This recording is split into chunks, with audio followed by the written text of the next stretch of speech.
Bon, Jeannette Kabila déjà, tu as qui est à Senga qui invitation, tu as qui invitation, qui est Bayambaye, Nasuka, Ayeko Boya. Arefamon TV. Ayeko Loba, pour na biso, délégation UDPS, Tolingi Lissusu coalition FCC cacheté. Arefamon TV. Le 2 ans ici, tu as regretté, mais c'était dans la volonté de Dieu. Tout le monde a ce qui FCC, Baninga na biso, Bazaki de bonne foi. Mais nous nous sommes rendus compte que non, ce sont des gens qui ne sont pas sincères. Arefamon TV. Pona mutumoko, ye Kabila Zanzambe. Kabila Zanzambe te. Kabila Zanet pharaon. Mais règne na ye suki. Et d'ailleurs, Kalamingi te azoken de ces pays. Arefamon TV. Bakanisa qui, c'est pas benga qui Félix Balobino, non, un patin, un ceci, cela, marionnette, ceci, cela. Nano baleli na munoko mboka te. Bakolela na munoko mboka. Arefamon TV. Ni tout bois ça. Bakota ki na mayanziao. Ils savaient pas, Kabila n'avait pas d'éclat.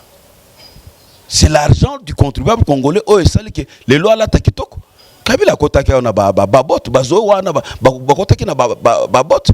Soko tale ata Jeannette wana. Tale elongi a Jeannette nenga zalaki. Et Kubaki. Arefamon TV. Mais gouverneur de la ville, Aboyela ki batwa Kabila, marche. Quand ils se sont entêtés, kaka lacrymogène à Pembe, biso ezalaki a violé. Ya Pembe ba pakati mbangu ba mesanité nani opposition ba mesani nani ba lacrymogène te. Mais tozo bisa bango, tozo beta bango fimbo akekele. Longwa nazela Félix Akota fimbo akekele. Arefamon TV. Je vous dois beaucoup. C'est-à-dire que Ata Mouzito a l'obindengi wana. Yé Mouzito a été premier ministre. Qu'est-ce qu'il a fait à Kikuti? Arefamon TV. Mouzito a kangambanga na ye. Azela 2023. Soki aza mobile. A postulé peut pas voter ye. Arefamon TV. Oh Mouzito a zo finga wana. Ndako a co-signé nomination. Ya nini? Hein? Ordonnance. Il y a communicateur na bango Steve qui vote. Il est le bienvenu. Ce ne sont que les imbéciles qui ne changent pas. Arefamon TV. Parce que il y a VK. VK, c'est quelqu'un aussi très rusé.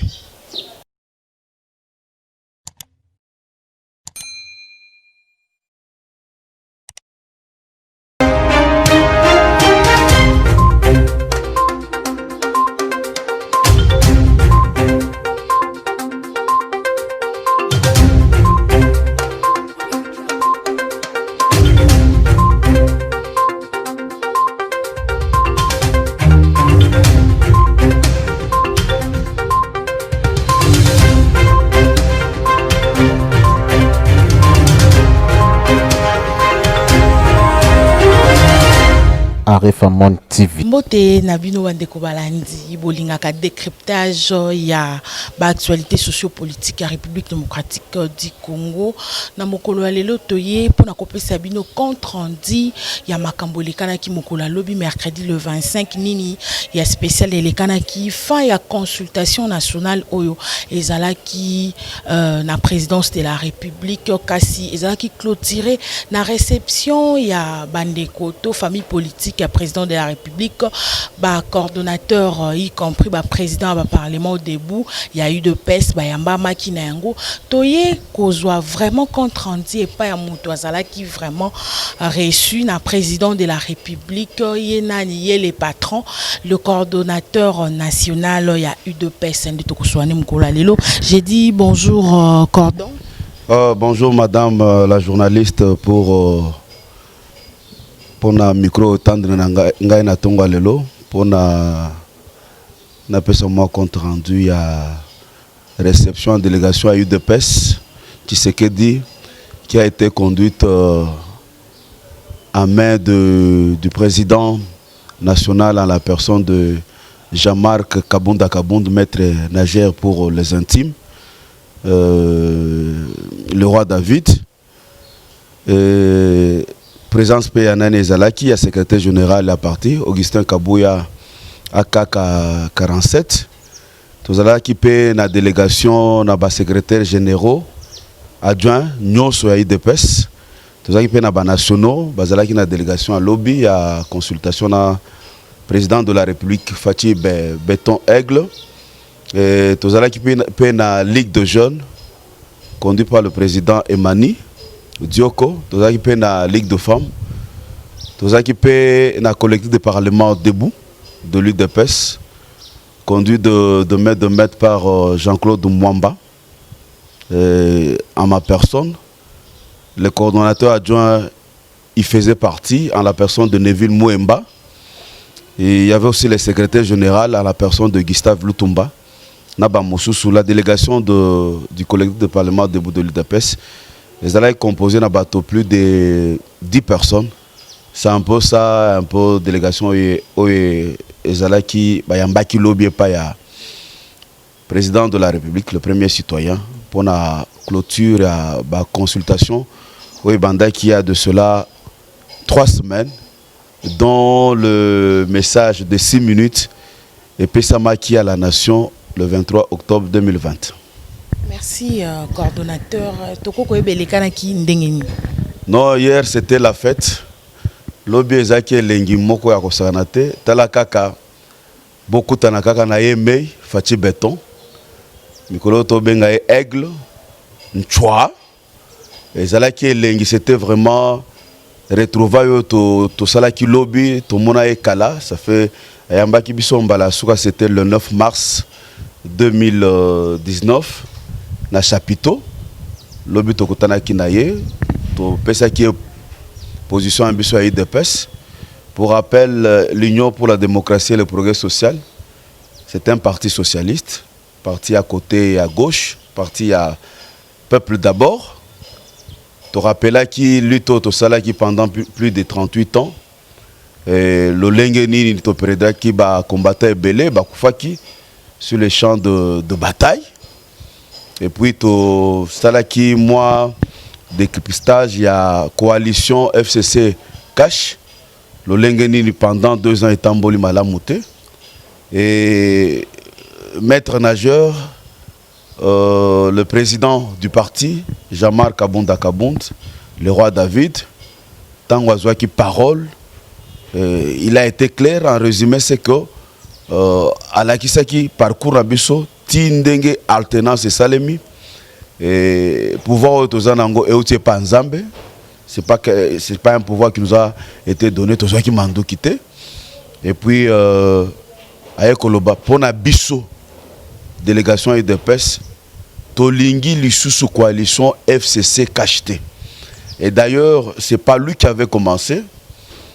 Tango président sali entré naye na salle mythique où il y a palais de la nation.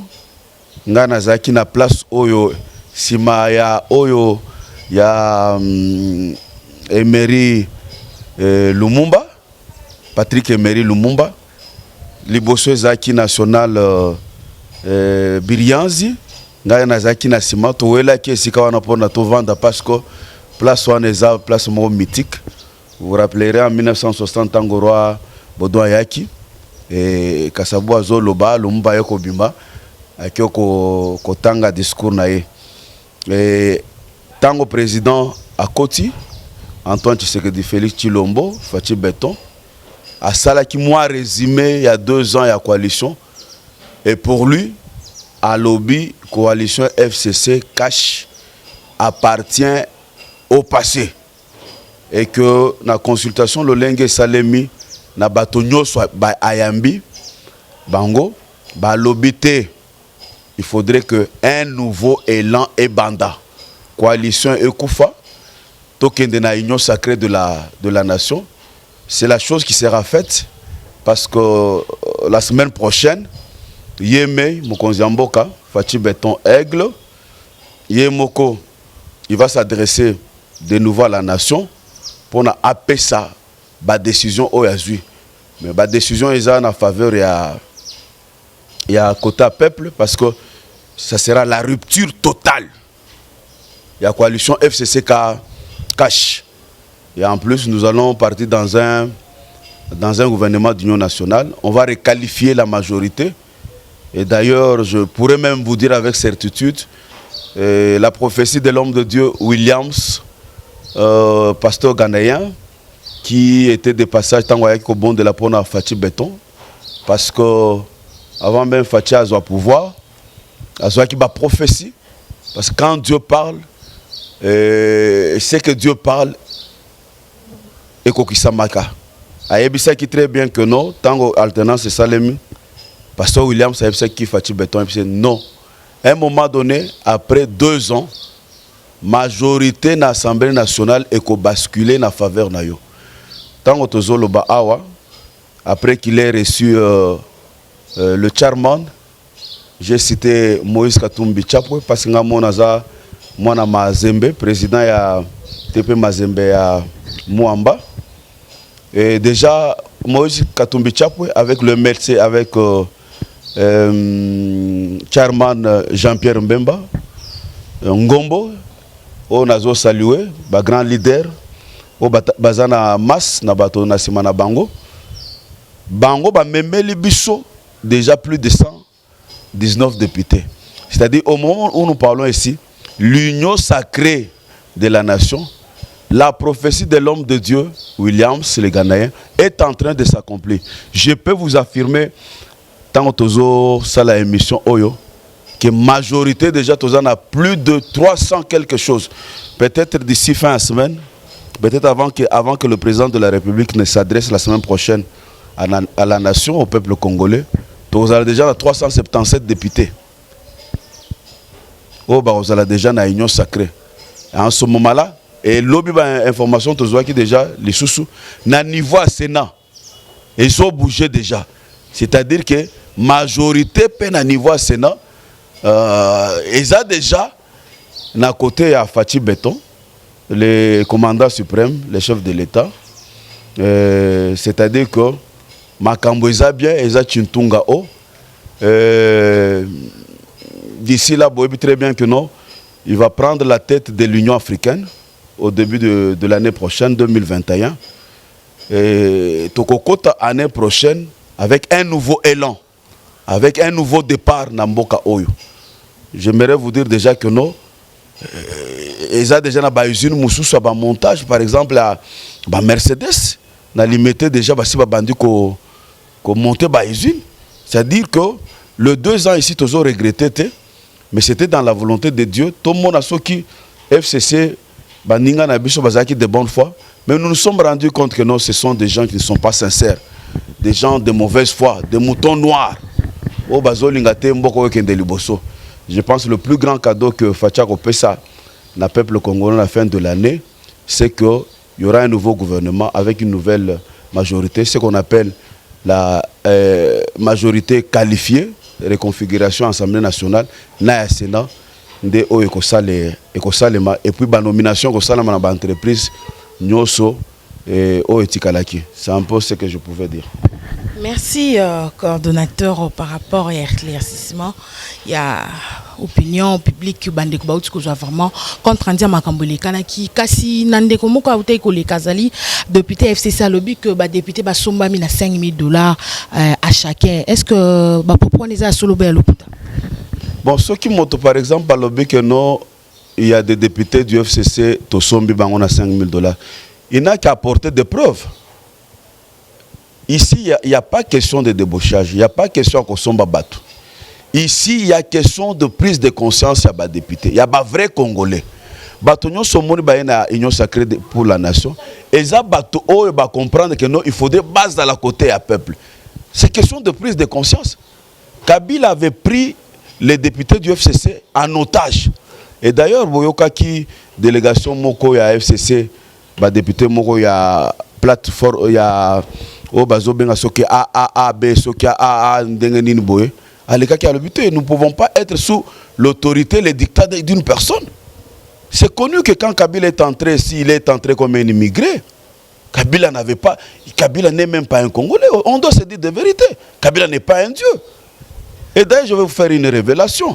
Vous allez vous rendre compte que, par exemple, concernant bassin, il y a fleuve, bassin, il y a biso pour le pétrole. Mais ce Kabila a été moninga dans des clairs, bassin, un bien commun, un bien commun. On a $3 millions. Vous pouvez vous rendre compte. Bon, on a ce pétrole, on a partagé na Angola à côté de Bisso. bambongo nyonso banda kota na nani ya compte ya nani ya Olive Lembe. C'est-à-dire batoyo lobi azalaki akotaki awa na babot, hein? Ingratitude oyo azosalela peuple congolais. Akanisi que non, bah député va comprendre, il n'y a pas eu corruption. Ça, je vous le dis, j'assume et je vous dis la vérité. Corruption est sans limite. Débauchage est sans limite. Prise à conscience, il y a des vrais Congolais qui ont été bien. Quel est ce député qui peut accepter aujourd'hui que va dissoudre le Parlement? Mon va dépenser qui pour la campagne. Mon va bonaboy. Pour la mutumoko, il y a Kabila Zanzambe. Kabila Zanzambe te. Kabila Zanet pharaon. Mais règne na ye souki. Et d'ailleurs, Kalamingi te azoken de ce pays. Bande comme sous ya PPRD pas ma constitution. Balobi ba démarche wana président zo poursuivre zo violer constitution de la République. Oyebi maman journaliste qui motoza en perte de vitesse. Aokoma biloba loba. Le président de la République Félix Tshisekedi Tshilombo Azamoko, commandant suprême des forces armées et de la police nationale, il n'a jamais violé la constitution. Bango na stratégie na bango. Bango na ba calcul na bango, ba scénario na bango. Bakanisa qui c'est pas benga qui Félix Balobino non un patin, un ceci cela, marionnette ceci cela. Nano baleli na munoko mboka te. Bakolela na munoko mboka. Babosana ki que non Félix Tshisekedi Tshilombo. Aza mwana Etienne Tshisekedi. Mwana ya Sphinx délimité. Élu de PES, c'est une des grandes écoles politiques na RDC. Bakanisa que peut-être que non. Bako faire disparaître IDPS comme ils l'ont fait avec le Palou. Non. Le président de la République n'a jamais violé la Constitution et il ne la violera jamais. Souci na bango, c'est parce que le président de la République a nommé Bajij na niveau anani ya cour constitutionnelle. Ba calcul na bango et quoi na mai. Bazole là. Et d'ailleurs basenga ki bango peut perdre, basenga ki ke mokonzia ya bango. Bango balinka makamba butu mais le chef de l'État, le premier citoyen, le bino na koyamba bino neti batu nyoso na yamba ki bango na moyi. Y compris Jeannette Kabila. Bon, Jeannette Kabila déjà toyebisa qui est à senga qui invitation, topesa qui invitation ki bayamba na suka ayeko boya. Biso to na problème te. Biso pe tozaki na opposition.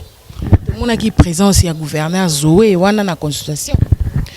Bon, Zoé yaki non pas en tant que député, mais en tant que gouverneur.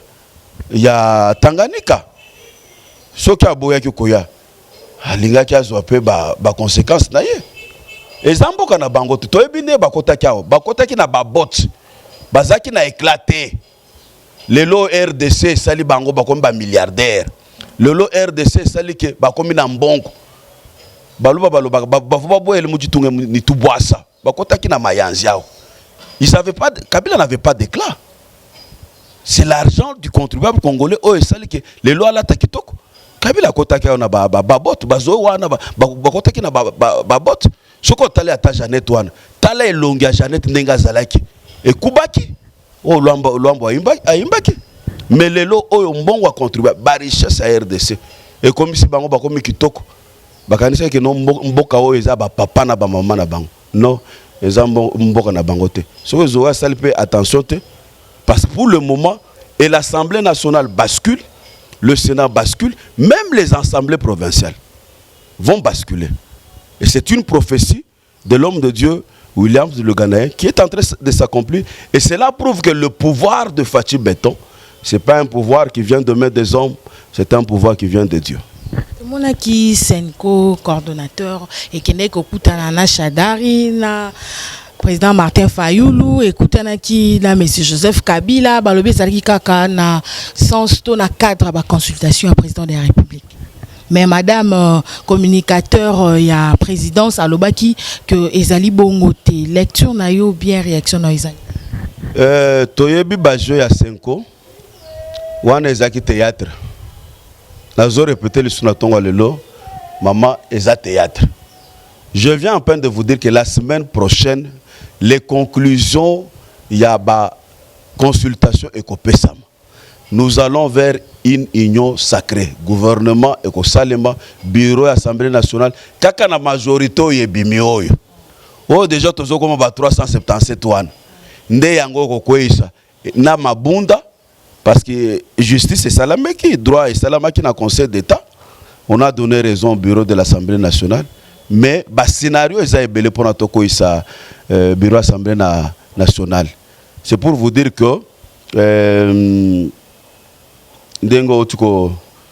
c'est encore comment 5 ans est théâtre. Tant que le président a bêté quand on a mis ça pas, au moins il continue le sous. Tika d'abord Martin Fayoulou, tika d'abord Kabila, PPRD. Et expérimenter d'abord opposition. Au moment qui marche au sala kiao. Marche à soutien wana nazana mission à Kikwit. Il y a parti. Bande on a biso batikala kiao ya IDPS na président Kabunda ba mususu na ba combattant. Ba sala qui marche. Mais gouverneur de la ville Aboyela ki bato Kabila marche. Quand ils se sont entêtés, kaka lacrymogène à Pembe. Biso ezala ki a violé.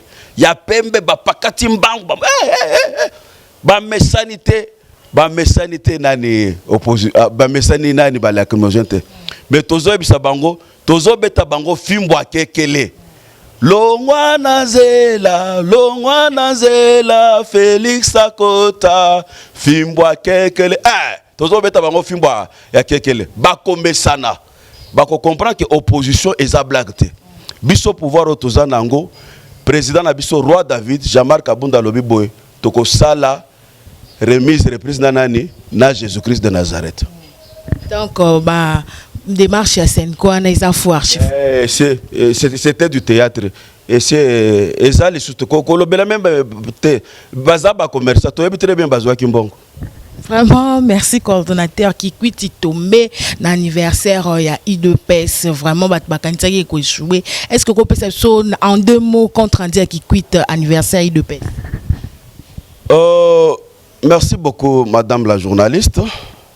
Oebi, biso toza bato to chokate. Ngai depuis na botami, je n'ai jamais cru à l'échec. Même moi, si nanga ebi très bien que naza muto défaite. Tokenda ki na Kikwit, c'était pour le deuxième anniversaire de la journée de la base. Kikwit apparemment, c'était un bastion, il y a apparemment, selon Nentobanda Yoka, il y a FCC, il y a SID. Nous y sommes arrivés, c'était le 6 novembre. Tobandi, Tosali planning, ya Moussala. Tongo poko, Tokoti Bawenze, Tokoti Bisika Nyonso. To évangéliser porte en porte. Il dépêche. Aucune porte Nyonso. Il dépêche. Tu évangéliser Fachi Béton Aigle. Mais les jours J, ça a été de l'apothéose. De l'apothéose. Dans un premier temps, le conseiller et le coordonnateur du mécanisme de suivi, que je salue ce matin, M. Claude Ibalank, Tangoye, Toyambi na aéroport. Mais c'était un monde fou. Mais quand les jeunes Turcs, les techniciens, Mona Bandundu et Berand, que je salue ce matin, un monsieur Dou, un grand technocrate en la personne de Berand Kolongele, Tangoye Koya Ezaki na Bapoko, mais c'était une marée humaine encore pleine. Bisika Biso collectif de parlementaires debout. Bisika nga patron, colonne vertébrale à IDPS. C'est nous, c'est nous. Ce que mon bayambi biso pas mon konzamboka. Asiminga na boka bia JC Fachi Beton boko sepel. C'est nous. Mais tango yo moko roi David. Ah, maître Nager, mon président. Jean-Marc Ayeko Kita. C'était un dimanche. A Kiti tozaki na hôtel, moi tongwana, tozo todame, moi bière tozo melawana. Baninga bayewana. Oh, tozo mona clarté, bato na ebisi bango boza la calme. Et puis IDPS ezakana moi spiritualité moko. Vers 9h kambula kasalini kanoki. tant baninga ba balobi na biboza la calme bato bakena no église batika journal lelo na maboko anza ya Nzambe. Vers 11h bato babandi komonana tokiti sikoyo na aéroport. Et vers 14h, 15h, l'aéroport était archi-comble. C'était de l'apothéose. Quand le maître nageur est descendu, le roi David, Jamar Kabunda Kabound, Tango Kitika Kaboe, pan et salama jamais. Parce que la politique stratégie à PPRD à FCC, et Zalaki Nabandu na Kikwit, ba pesi mbongo, ba pesi polo. Mais biso to pesi ni mbongo, to pesi ni polo, mais biso to utiliser au Bible et lobby au commencement c'était la parole. To pesi bango parole lokola communion. Bana kikuti ba lié communion à IDPS, c'est-à-dire parole. Ba comprendre que non, ceux qui ba boy ko adhérer na IDPS. Courant ya kakobola et kokotate. Bazana ba problème mama na courant. Mais Fati pendant 3 ans avec l'aide de Dieu à Kosalake biloko ane kota. Jour wana siko dimanche tango maître nageur le roi David Jamar Kabunda a quitté président IDPS Tshisekedi. Maman et Salema na kikutite. 7 km de l'aéroport jusqu'à la place Vodacom et ce qu'il fallait qu'il meeting Salema. Et Matos Utakiao ya Bralima. To outi aéroport, to kuti déjà place Vodacom, batu plein moko ko sakanate. Ni mbongo, ni polo, menali loba. Ya IDPS, le peuple d'abord. Vers 18h, maître nageur à Koti, c'était de l'apothéose. La place était archi-comble. Bamusuba koloba ezalaki bichi comble. C'est-à-dire il y avait une marée humaine terrible. Et ce matin, je salue le musicien Lacoste. Je salue ce matin le musicien Bill Clinton, Nakobo Sanate, grand frère Marie-Paul, Oyazapé combattant IDPS. Vraiment, journée de la base, Esaïki Somme. Le président de l'IDPS, le roi David Jamar Kabound, a annoncé qu'il y a déjà rupture à la coalition FCC Cash. Après, le directeur de cabinet, Eberante, il y a Sombela qui a Pesaki don, il y a la fédération à Kikwit, il y a nouvelle permanence, il y a Kitoko, tout ça ce qu'on a permanence à Bissau, il y a Kitoko moderne, bien équipé. Tokenda Kina, président après meeting, bah zui permanence, Ndako Bapesi, président fédéral. Et puis après le lundi, Ayamba qui va chef coutumier, ba personnalité à Kikwit. Le lundi to yaki kozonga na Kinshasa. Voilà, merci coordonnateur. Comme que j'étais vraiment l'émission Nabiso, Monsieur Mouzitou, à l'Obi, nous avons un monstre à la tête du pays. Réaction à Usani. Bon, ce qui Monsieur Mouzitou a l'Obi que non, Tozan a monstre à la tête du pays. Mais Jésus a été traité de Bézéboul. Vous savez que ce qui arrive à Fati en tant que fils de Dieu, ce qu'on l'a dit, tant on a mis Fati béton, parce que mon Fati béton, désolé quand même, dans Molière, comme Jean-Claude, je vous dois beaucoup. C'est-à-dire que, attends, Mouzito à l'Obindengiwan, il y a Mouzito à le premier ministre, qu'est-ce qu'il a fait à Kikout? Allez, Bambongo, il y a dette intérieure à Tongi Bandaku. Mais qui est-ce qui est mona? Na Bandundu, aéroport exact. Ça c'est pas un aéroport. C'est pas un aéroport. Mouzito n'a pas de leçons à nous donner. Azana ba leçon on peut s'abisoter. Fachi c'est lui le président de la République, c'est un fils de Dieu. Pouvoir na ye pas nzambe. Mouzito akangambanga na ye azela 2023. Soki azamobal a postulé peut pas voter. Hein? Atika motamo mabe, atika N. Atika N. Yetango avant azala premier ministre, azaki na muneno wana. Sazaki muke. Tango azaki inspecteur ya finance. Azaki na bandako. Atika, il n'est pas un modèle pour la jeunesse. Akangambanga na ye. Nomination ya Steve Kimwata na inspection générale ya finance tomoni Bitakwira batindi kuna na ngambo espère bino bozomona ngondenge nini base aide. Non, nous sommes pendant une réunion sacrée de la nation. Qui dit union sacrée de la nation? On a besoin de tout le monde. Yves Kivuata, à ça qui teste. Na niveau ya nani ya test salamaki na IGF. Et d'ailleurs ce matin je salue mon grand frère, le patron Jules Alingete Kei, que j'appelle l'inspecteur d'Eric Vienangai. Na motema. Nazo saluer pe maire na Balifanto. Ça c'est un homme de confiance de Fachi, le numéro 1 de l'UGF. Gilles nani Steve Kivuata à ça qui teste, c'est un homme intelligent. Nazo linga okota na ba polémique ya biso politicien te. À ça qui teste, à su test. Au salama qui l'inspection générale de la finance. Mais j'aimerais vous rappeler que l'inspection générale de finance est à niveau à présent de la République. Hein? Et ça les sous l'inspection générale de finance, et ça le ministère de la finance. Maintenant, ils sont sous l'égide du président de la République. Oh yo, Steve qui voit abandonner le pantin. Le président non élu. Nde o ya ko signé le non élu. Oh musito azo finga ndako a ko signé nomination. Ya nini? Hein? Ordonnance. Il y a communicateur na bango Steve qui voit. Il est le bienvenu.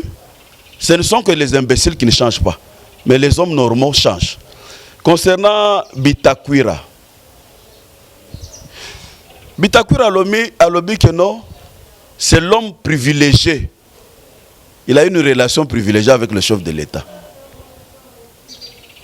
Et dans le cadre de l'union sacrée de la nation, ceux qui motoyent dans l'union sacrée, et que non, alobi, il peut apporter quelque chose. À solo na mokonzamboka. Alobi non, naebi très bien est parce que Bitakwira il est de l'est. Aebi ba Uvira, aebi ba kote nyoswana. C'est comme ça que mokonzatindi ekuna. Ake une mission à 10 jours. Ake une mission c'est parmi bateau bazui déjà Angolou. Il y a une union sacrée. Babandi déjà boulot en tant que expert. Mabe ezate. Vieux Bitakwira, bon séjour dans na est kuna. Mais melanga ata moi miliki à est. Vital Kamerhe en Afrique du Sud pour na besoin médicaux. Bon monité eza déjà comme exilé politique ou bien de... Ah VK. Bon, na landa kiango que santé na ezali soumala muté, il avait des problèmes respiratoires. Na évité ce qu'ils ont confirmé, évacué déjà pour l'Afrique du Sud. S'il en est ainsi, bon, au Moni, c'est un grand homme politique dans ce pays. Malgré que il a été impliqué dans les détournements, il y a dossier à 100 jours. Mais comme Fatia Zamouananzam, c'est un chrétien. Alors, non. Comme Santena Isa le sous-bienté, mais qu'il soit sincère. Parce que il y a VK. VK, c'est quelqu'un aussi très rusé. Bon, quand on a la polémique et belette, ce qui est réellement a maladie, en Afrique du Sud, Ndenge to Koyoka, Tokyo souhaité une bonne guérison. Problème est atteint. Merci coordonnateur Tokomi Penza na Souka message nini aux anango ya kolancer na population nyonso ya diaspora population nyonso congolaise bazana Kinshasa bandundu partout ailleurs. Nazo ban d'abord ko féliciter Moussala au président du parlement de Bougnon soyez de Pes Bazali Kosala ko encourager Bango. Je pense dans le gouvernement d'union nationale d'union sacrée de la nation. Bisopé Toko Koseka cette fois-ci, avec Fachi Béton, je pense qu'on aura un ministère. On aura aussi des postes dans la mandature. Base à la calme, tout continuer comme ça la Moussala. Le collectif de parlement debout, c'est la colonne vertébrale à UDPS. Jour kaka phénomène parlement debout et kokufa UDPS pe kokufa. Parce que ceux qui ba parti mon sous ceux qui Kabila Zala qui n'a pas parlementaire debout n'a pas perdu. Bah ta conviction, je pense que il pouvait même rester roi à vie. Non pas sénateur à vie, mais roi à vie. Base à la calme. Tout soutenir mon Mboka Fachi Béton. Comprendre que non, Azana projet moko bien pour Nabiso. Il y a de bonnes promesses pour Nabiso parlementaire debout. Au peuple congolais, d'abord au niveau national, basta la confiance à Nafati Béton.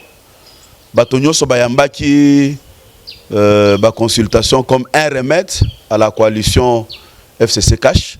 Je m'aimerais confirmer ce matin que la coalition FCC Cash est écalée dans le passé. La rupture est déjà consommée, alors consommée. Autre chose, la semaine prochaine que le président de la République s'adresse à la nation, il va aller dans le sens du peuple congolais. Et Bandeko na biso ya diaspora, topesi bango merci pour notre soutien à bango, na collectif de parlementaires debout. Ba perdre d'espoir te, ba o baza na ba moyen, ba ko investir na mboka. État de droit déjà est sur terrain avec Fachi Béton. Ba bange logo mokote. Bazonga na mboka parce que c'est notre pays. Donc na kokai ko kolobana conclusion. Na ko chitete sans que na pesa mbote na ba bazali ba collègue nangai. J'ai cité ce matin Neville, le coordonnateur adjoint Neville Ilunga Mouemba. J'ai cité ce matin le coordonnateur adjoint en charge de la mobilisation et implantation, Morino Moyeli. J'ai cité ce matin le coordonnateur adjoint en charge de questions extérieures, Delphin Toumba, Katende Toumba. J'ai cité ce matin des grands communicateurs qui font la fierté du collectif de parlement debout. Le secrétaire du collectif, Gustave Lutumba. J'ai cité ce matin le pasteur Guili. J'ai cité ce matin Abbé Cholé. J'ai cité ce matin Jules Kaloubi. Je n'ai pas oublié tous nos aînés, le patriarche Dieudonné Moulumba, le grand stratège Bill Mayombo. Je n'ai pas oublié encore ce matin Mouanaboute Junior Milo Ngoï. Je n'ai pas oublié Josué Vasco, tous les collectifs. Et puis, na cause à la paix, injusté, na cité la présidente Bassi. J'ai cité ce matin Maman Charlotte. J'ai cité ce matin Joël, la présidente du Parlement debout na Pigeon. J'ai cité ce matin Maman Mbouy. Vraiment, merci beaucoup. Voilà, merci. C'était le coordonnateur national de la base parti politique présidentiel UDPS. Yende a Zalaki ko éclaircir l'opinion publique par rapport à la réception à Wango. Na consultation ici là qui mokolo, il y a lobby. Grand merci. Nabino Bolingaka arrive à mon télévision. Grand merci au pasteur Willy Moutouadi. Grand merci à papa Joseph Wamba depuis Paris, papa Norbert Kazadi. Grand merci na yo Lingaka. Partagez s'il vous plaît, abonnez-vous massivement. Petine la moninga sangoko ça la biso vrai bien. Grand merci à Biumbu Nassima Caméra ainsi au coordonnateur Jimmy Boembe. Quant à moi, je vous dis au revoir. On se retrouve au prochain numéro. Bye.